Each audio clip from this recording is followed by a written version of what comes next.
Vamos passar o sermão essa manhã.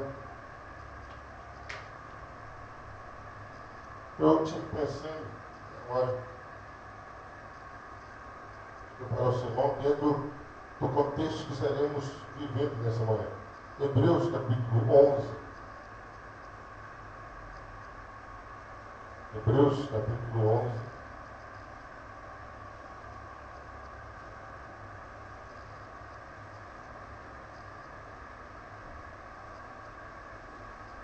Hebreus 11, a partir do versículo 13. Hebreus 11, a partir do versículo 13.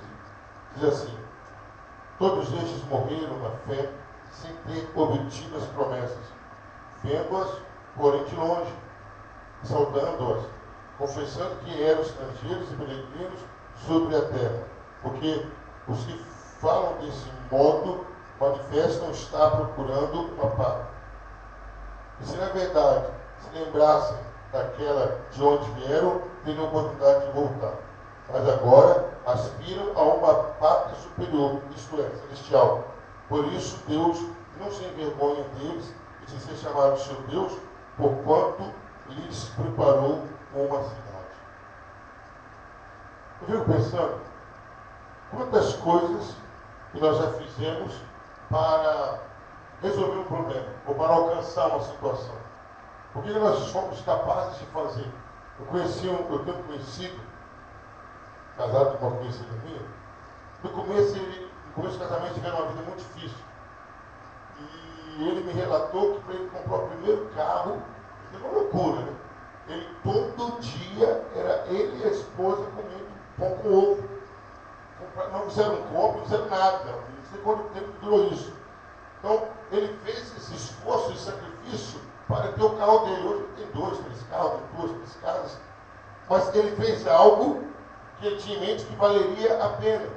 E aí, se a gente for para analisar o nosso dia a dia, nosso dia a dia secular, o tanto de coisa que a gente faz, o tanto de esforço que a gente faz para a gente alcançar algumas coisas, né? O tanto de trabalho, o tanto que corre, o tanto de esforço que faz.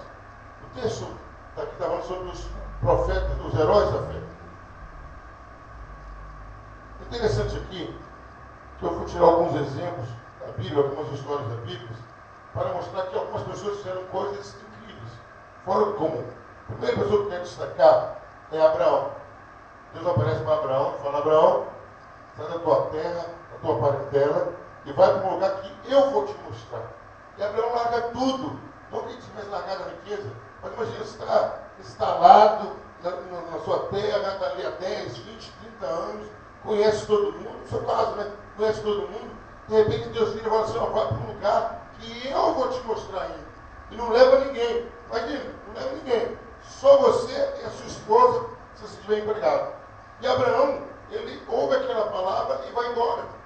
Mas por que Abraão largou aquilo tudo que ele já tinha, aquela estrutura, aquele conhecimento, e seguiu a voz?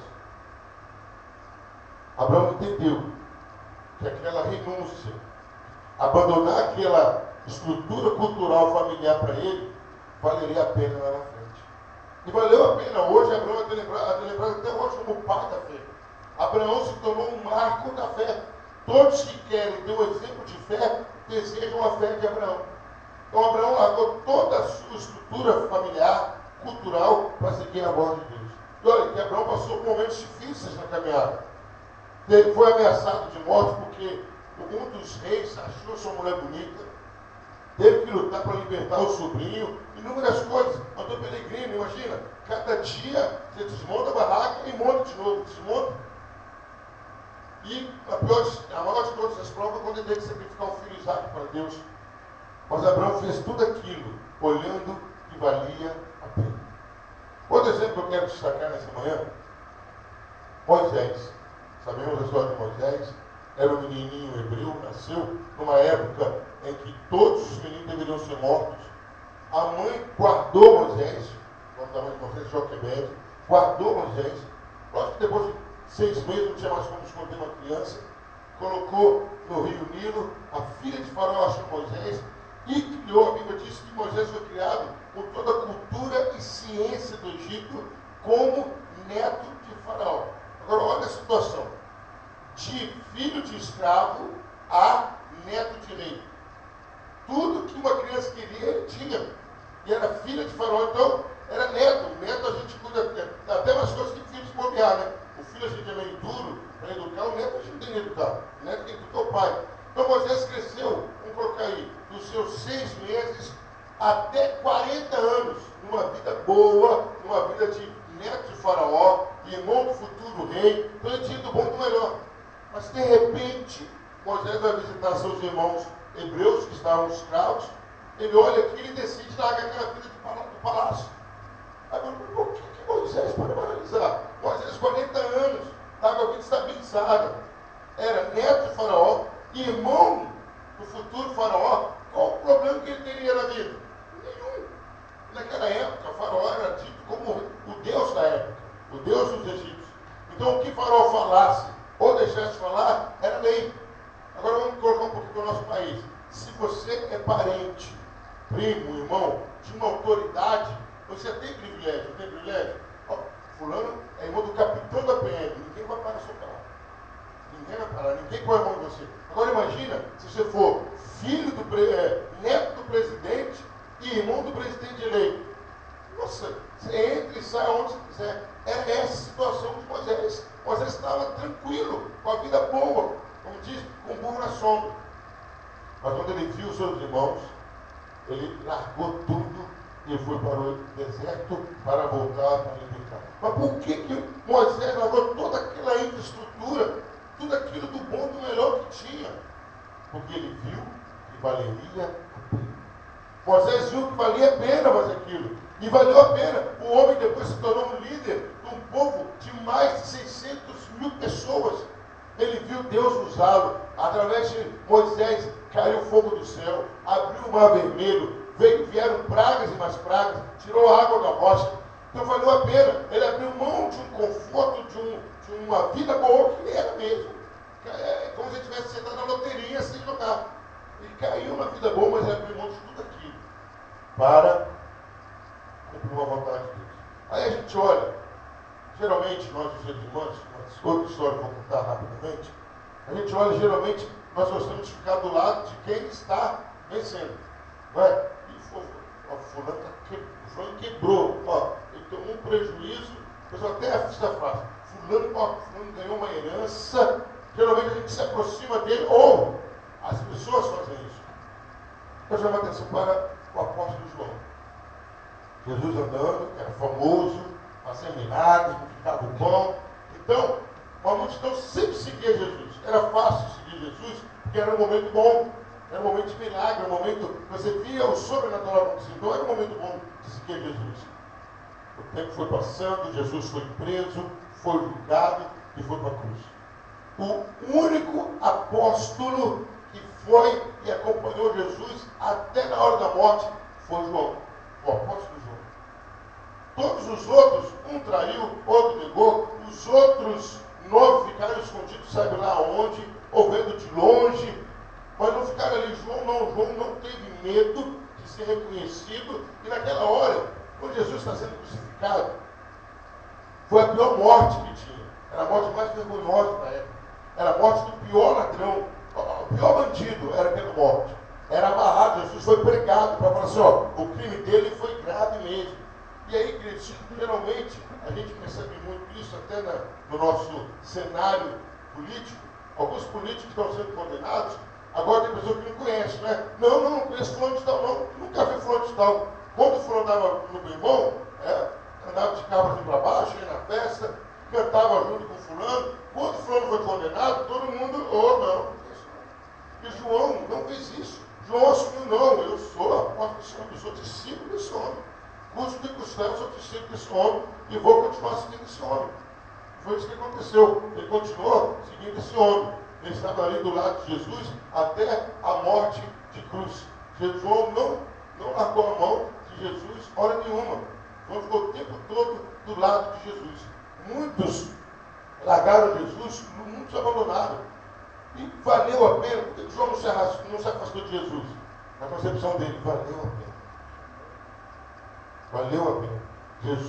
João foi o único apóstolo que não foi martirizado. João foi o único apóstolo que não foi morto. Ele morreu de velhice. João morreu com quase 100 anos. E as maiores experiências que ele teve foi com Jesus. O livro de Apocalipse foi apresentado a João. Ninguém teve aquela experiência. João viu o que ninguém nunca viu. O Apocalipse, como que o mundo ia acabar, como tudo ia acabar. Valeu a pena João ser fiel a Jesus até o fim? Valeu a pena. Valeu a pena João não ter medo dessa autoridade. Valeu a pena João não ter medo dos problemas que ele ia carregar por ele andar com Jesus. Queridos, João abriu mão daquilo tudo para estar com Jesus. Valeu a pena?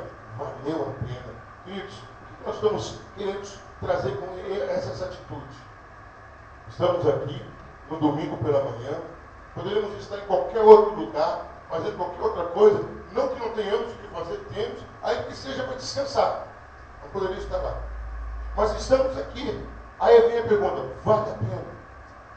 Vale a pena você abrir mão de tantas coisas que você poderia estar fazendo, se está em outros lugares, dormindo até mais tarde, saindo, fazendo um churrasco?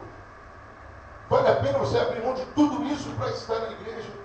Aí a gente olha para a Bíblia e analisa: vale a pena? Vale a pena? Mesmo que às vezes você está fazendo como que mais ninguém estivesse fazendo junto. A Bíblia observou aqui que todos aqueles que priorizaram a Deus, todos aqueles que fizeram até aquilo que a maioria não estava fazendo, foram recompensados.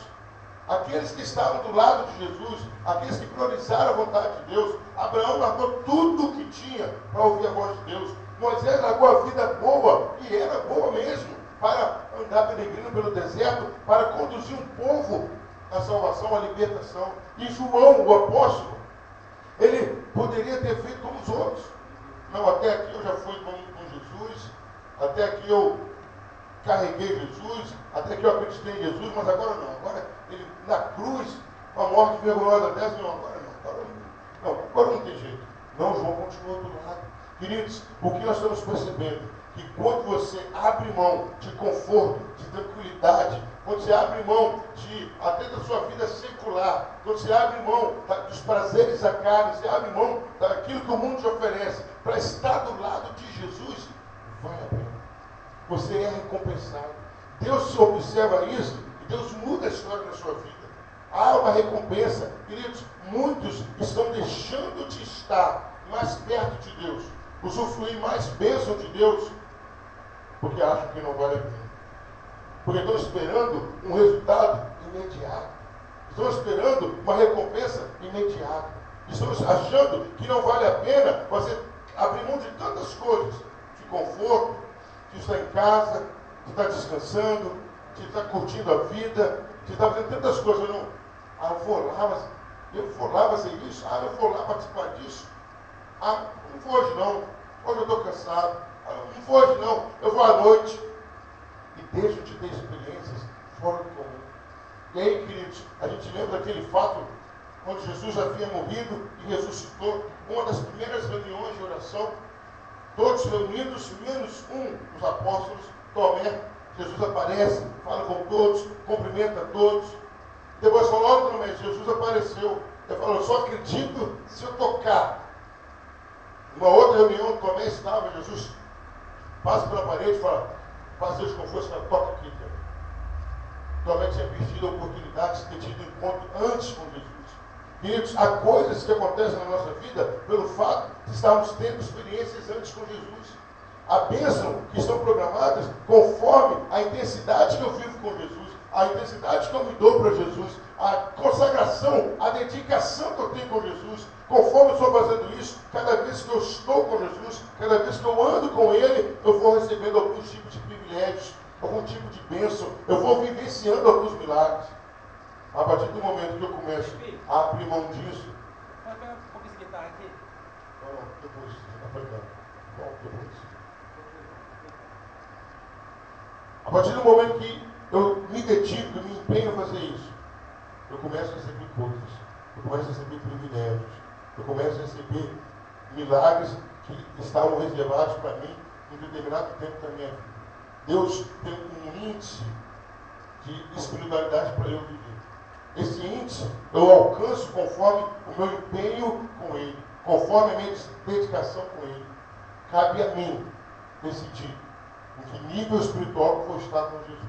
Cabe a mim saber, não, vale a pena. Vale a pena eu estar me dedicando a Ele. Vale a pena eu estar orando mais. Vale a pena eu estar na igreja. Vale a pena eu abrir mão de tudo e de todos para eu estar com Jesus. Eu quero deixar essa palavra para a gente hoje. Ainda que tenha problemas, ainda que tenha momentos que parece que estamos remando sozinhos, caminhando sozinhos, a ideia é, vale a pena. Vale a pena. Porque tudo que você faz para alguém, independente de quem é a pessoa, de certa forma você vai receber, não daquela pessoa, mas de outra. E quando você faz para Deus, visando o seu bem-estar, com certeza vai valer a pena. Nós tínhamos isso e eu quero deixar essa palavra. Ainda que um dia esteja um dia difícil, de chuva, ou um sol muito quente, ou que só venha você, vale a pena. Alguma coisa tem para mim de Deus. Deus reservou aquele horário para mim. Alguma coisa que quer fazer por mim, é alguma coisa que quer fazer para mim. Que Deus esteja nos abençoando. Nós vamos estar orando agora para a gente poder estar fazendo a nossa Santa Ceia.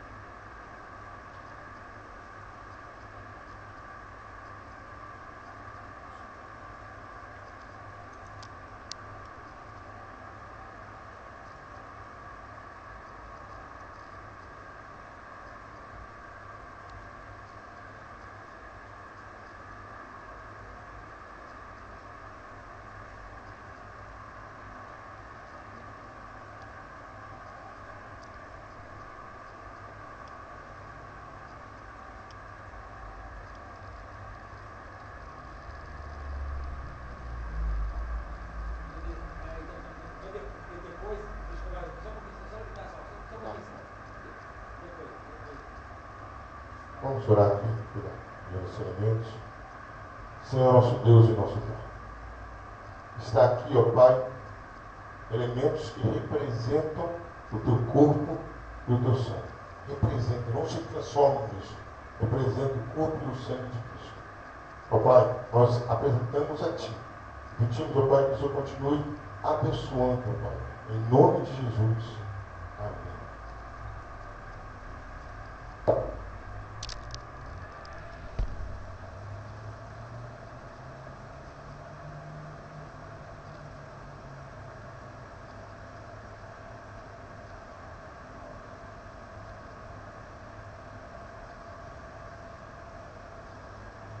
Santa Ceia é um símbolo da morte de Cristo, a comunhão que nós temos. A comunhão que nós temos que ter com Cristo, com nossos irmãos. E às vezes é muito interpretado de uma maneira errada a Santa Ceia. O pessoal acha que a ceia é o seguinte, eu não posso ter pecado para tomar ceia. Eu não tenho que tomar. Não é? Então, essa semana eu pequei, meu amigo. Você vai tomar ceia e vai ter o céu. A ideia da ceia é o quê? É você ter em mente que os seus pecados devem ser abandonados para você manter comunhão com Deus. Não é dizer que você não vai pecar nunca, não tem como. Pode falar, eu pequei, sabe? Até a semana apresentando com alguém, a pessoa acha que eu vou tomar ceia, não precisa tomar ceia. Então, o que você entende de ceia? Pelo que eu entendo, é o que você entende. E eu vi que a pessoa não entendia o que era ceia. Não, a Santa Ceia, quando você participa da ceia, é o seguinte. Estou em comunhão com Deus. Não abrir mão da minha comunhão com Deus. Não do meu som, Olha só, pastor. Deixa eu só uma coisa. Se a gente tomar uma ceia, se a gente não tiver certo com Deus, o que acontece com a gente? Você, aquilo que Deus tiver que cobrar, você vai cobrar, dobrado. Exatamente. Não está certo, mas é isso que fala. O que a Bíblia diz? Examina-se o homem a si mesmo. Sou eu que tenho que falar, não eu que tenho que determinar. Aos clientes, você não toma ceia, não, você também, não. Aí eu e Deus. De repente está em melhor condições que eu. Porque às vezes o pessoal classifica pecados, o pessoal fala que classifica pecados. Não. Para Deus, qualquer coisa que você tenha feito e não tenha se arrependido e colocado no coração de não fazer mais, é pecado. Pecado bom que eu comi. Mas ele perdoa? Perdoa, mas é mediante o quê? Você realmente querer mudar de vida. Não adianta, não é? O senhor me perdoa aqui porque eu matei, a mãe foi lá e matou. Eu estou até sabendo que eu vou matar. Você pede perdão e está fazendo um compromisso de tentar, pelo menos, não pecar mais. Então. Exatamente. Não adianta você. Exatamente. É Pedro, não é Pedro? Pedro. Não adianta o Pedro chegar agora. É João Pedro. João Pedro, não adianta João Pedro chegar agora e você, Senhor, me perdoe. Aí já está amanhã até, ou daqui a pouco, já está até com a intenção de passar no bar, fazer isso aquilo. Outra coisa, você tem que ter comunhão com Deus. Comunhão numa igreja, sendo membro de uma igreja. Certo? Então, a ceia não é para nos colocar em comunhão, é para falar que estamos em comunhão. Então, igual aliança. Se toda aliança quer dizer que é casado, eu quero colocar a aliança na mão do casado. E quem não tem aliança? Não quer dizer que vai casado? Não. É um símbolo. A ceia é um símbolo. É um símbolo que estamos em comunhão com Deus. Nós temos aqui a uva, que para a cultura judaica representa a prosperidade. E a azeitona, que da onde vem o azeite. Esses dois elementos não fazem parte da ceia. A ideia é o quê? Eles chamam de ato profético. É eu pedir a Deus e crendo que eu vou receber uma bênção material e vou receber uma bênção espiritual. Amém? Eu vou pegar aqui a uva para vocês. Você vai pedir uma bênção. Você vai pedir uma bênção material. Pedir uma bênção material a Deus. Você está lá, Deus. Vamos lá.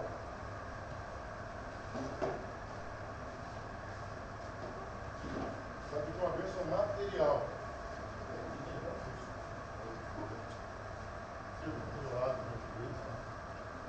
Não vou ficar sem ministro nenhum, só um minuto. Agora, a azeitona é uma bênção espiritual. A uva, você pega a uva, guarde, né, até que todos sejam servidos. A azeitona é uma bênção espiritual. Pega e aguarde, não vamos agora não.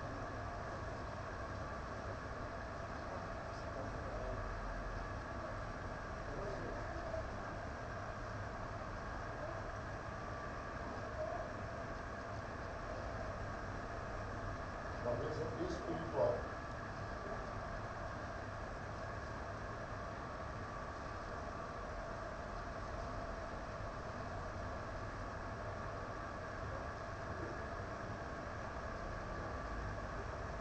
Qual a bênção material que você quer? Eu quero que você creia que acontece. Depois ela vai em você mesmo. Você pode crer. Você pediu e acontece. Eu quero que você creia nisso. Qual a bênção material que você quer que aconteça? Pensa aí e olha aí. Vai.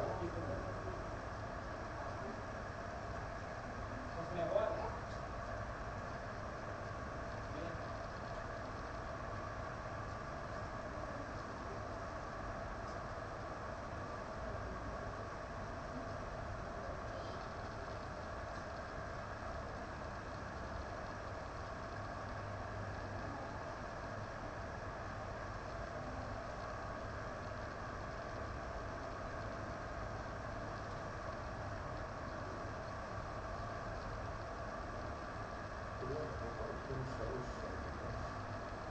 Deus vai pedir uma bênção espiritual. Eu vou pedir a minha aqui, uma bênção espiritual. Você quer espiritualmente para a sua vida? Pode comer aqui.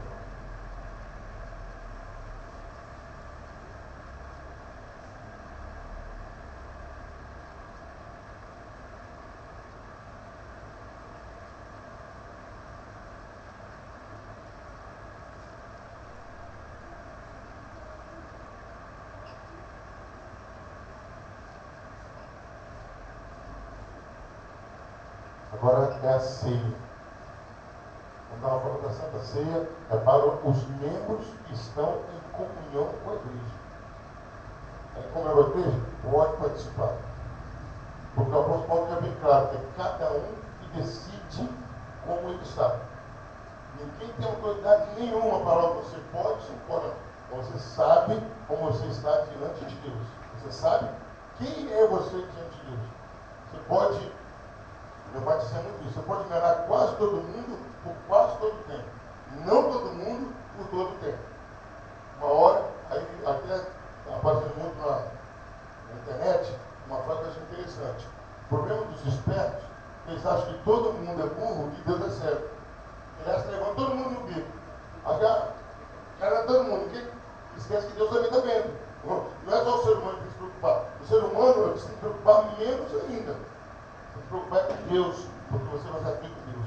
Agora, vamos estar partindo o pão. Você que está em comunhão com uma igreja evangélica, tá? Que vai participar da ceia. Você que é crente, batizado em comunhão com Deus, está em completa comunhão com Deus.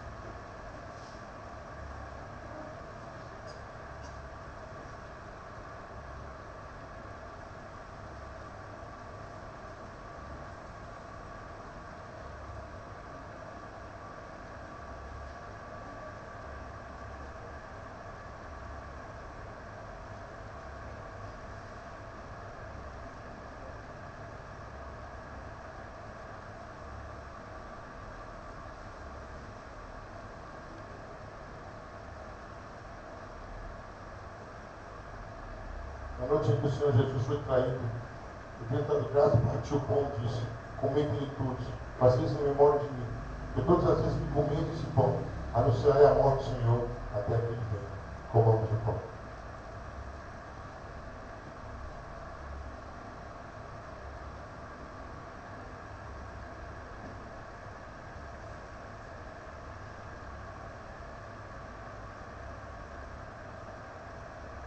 Após Jesus ter ceado, teve cálice das casas, ao cálice da nova aliança. Bebei todos, fazei isso em memória de mim. E todas as vezes que comerdes esse pão, beber esse cálice, anunciarei a morte do Senhor até que ele venha. A Santa Ceia não é para nos colocar em comunhão. A Santa Ceia é para aqueles que estão em comunhão. Uma vida que agrade a Deus. Até Paulo fala isso, para que não traga sobre vós juízo. Quem bebe e come e bebe o corpo de Cristo indignamente, come e bebe fez para a sua própria condenação. Após Jesus ter ceado, então, o cálice disse: esse cálice, o cálice da nova aliança, bebei dele todos, fazer isso em memória de mim. Bebamos o cálice.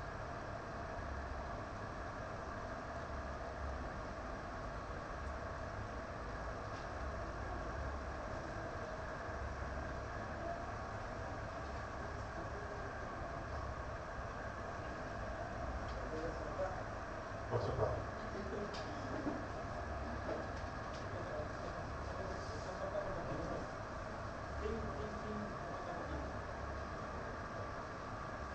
Hoje nós temos nosso culto, 7h30 da noite. Tá? Deus esteja nos dando condições de estar vindo à noite. E aí se eu puder guardar aqui um quietinho, quando ele estava trabalhando. Depois. Tá? Eles vamos senta aqui, a gente vê. Lá fora. Eles vão se colocar de pé, terminar a nossa Santa Ceia. Já teve sermão. Sermão. Deveria que a Poliana viesse para mexer ali, para gravar um negócio, nada de Poliana. Queridos, a próxima ceia será terceiro domingo à noite em dezembro. Vamos ver se a gente consegue. Como a gente é um projeto meu mesmo, de fazer Santa Ceia de manhã, para a gente ter mais particular. A gente sabe que de novembro até fevereiro, a gente tem que. Vai não, uma de manhã, uma à noite. Mês ímpar de manhã, mês par à noite. E de novembro para frente, a gente sabe que é normal. Vocês que não trabalham, que não estejam viajando, depende até alguns por janeiro, vai viajar Pâmela, de férias, ou Poliana, Bianca, Júlia, Fernanda pode viajar, Silvia, é uma coisa normal, férias, mês de férias. Então aqueles que não tiverem, façam de tudo para estar na igreja, façam de tudo, porque até de sexta-feira, até me surpreendeu no domingo de sexta, feriado, sol quente, sol quente, a gente vê um número bom. Então que hoje, 27 pessoas, um número excelente. Hoje, tem alguns casais, peguei alguns convites para casais não evangélicos, que eu estou evangelizando. Tem que estar ajudando, não tem sol, não tem, obviamente, que não fica muito tempo na praia. De repente eles vêm também. É importante que somos nós que estamos aqui. Vamos orar? Senhor, nós queremos agradecer por cada pessoa que veio e participou da ceia. Ó Pai, obrigado, Pai, pelos membros da Nova Aliança. Obrigado, Pai, por mais uma ceia realizada. Outros participaram à noite por motivo de trabalho, ou outros motivos que nós desconhecemos agora. Ó Pai, leve-nos para os nossos lares. Obrigado, Pai, porque o Senhor já tem preparado a nossa refeição do almoço e com certeza o Senhor vai nos condicionar a estarmos voltando à noite para estarmos prestando culto e adoração a Ti. Seja conosco, em nome de Jesus. Amém. Receba a bênção, queridos. Que a graça e a paz do nosso Senhor e Salvador Jesus Cristo, com o amor de Deus Pai Todo-Poderoso, a presença maravilhosa do Espírito Santo de Deus, seja em cada um, não só hoje, mas pelos séculos dos séculos. Digam amém. Espera, você está aqui. Espera.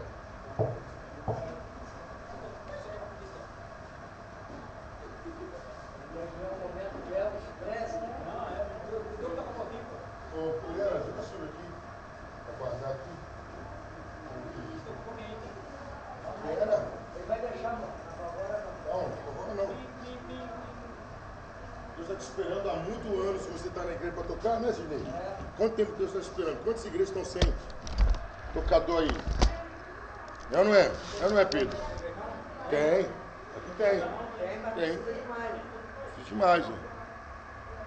Quem sabe o que você fez? Você pode ser, só depende de você. É. Deus quer, se você quiser, ele te ajuda. Correto?